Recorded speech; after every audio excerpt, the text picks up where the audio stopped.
Hey everyone, welcome back to our channel. In this video, I'm going to show you on how to download song from Suno AI. It's very quick and easy, so let's get started. So first thing you have to do is open your browser and type suno.com, and from here tap on the create, and then just type in the song that you want to create, and then once done, tap on create.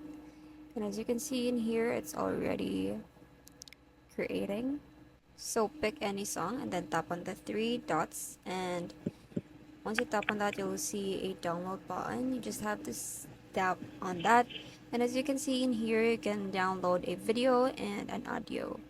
So you just have to pick which one, and then you just have to wait for a moment, or it'll probably take minutes, and once done it will be downloaded to your browser or to your files.